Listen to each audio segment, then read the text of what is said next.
Hello everyone, welcome back. It's me, Shani, for another video regarding asthma. Today I'm going to be talking about how to keep yourself occupied if you are stuck in hospital for a long amount of time. This year I've been fortunate enough to not have to go to hospital. I mean, touch wood, it's only March, but the last time I was in hospital was last August 2017, so it's actually been quite a while. But before that I was going in every single month. I became a regular. They had a bed ready when I came there. They were like, "Hi Shani, nice to see you back," and I'm like, "Hi Helen, it's nice to see you back too, hon, how you doing?"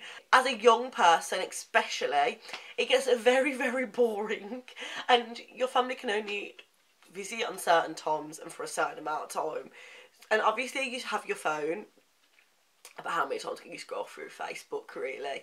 First of all, if you are at college, university, school, it is probably the best time for you to concentrate. So if you pack your hospital bag in advance, I always have a hospital bag packed so that if I need to go I can. I always quickly shove my laptop and my iPad in it. With your laptop, I don't know about every hospital, but in my hospital we get free Wi-Fi in the whole of the hospital. It's actually quite a new thing, but still. So I can sit there and do my work, and I can edit videos, I can write my cure up stories, like all of that kind of stuff I can do and not have any distractions, because it is just me in a hospital bed on a computer. My second tip is to download documentaries. And the reason I say documentaries is because they're really long, they're really interesting, and they can become very addictive, so you can watch them for hours. And again, I have Wi-Fi in my hospital, but if not, try and download them before you go.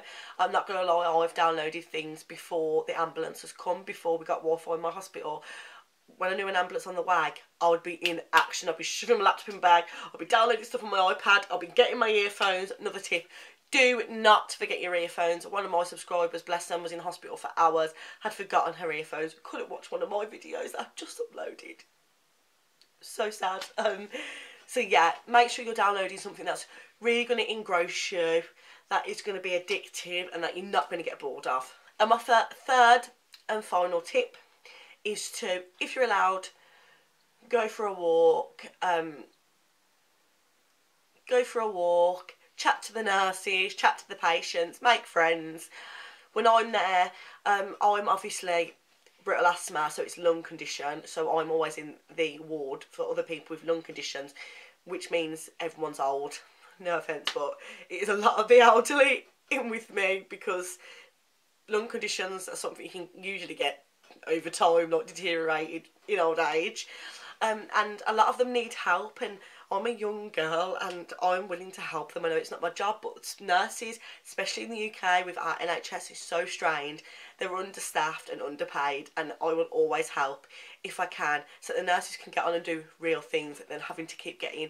I had an old lady who was waiting for her son, bless her, and her son was not coming, and she was getting an ambulance to go take her back to her care home, and the ambulance, it takes a while to arrange an ambulance and to actually get it to you. And it was so sad because she kept getting out of her bed, sitting in the chair, and then asking the nurses where her son was. So I took it upon myself and my friend that was with me to talk to her and to put her back into bed, and every time she got back up, put her back into bed and explain to her, because in the nicest way possible, the nurses don't have time to do that sort of thing. And that took quite a big chunk of my night. I'm not going to lie, she told me she was from Ireland, and she told me a big story about her husband. It was great, and I think it's a great way of passing the time, is to, especially if you're stuck with elderly people. I mean, they have amazing stories, they've been through so much. So go for walks, talk to the nurses, talk to the patients, and, you know, just waste a bit of your time whilst maybe making someone else's day. Sounds a bit cringe, but it's true. But yeah, if you are liking these sorts of videos, please let me know, and I will see you very soon. Bye.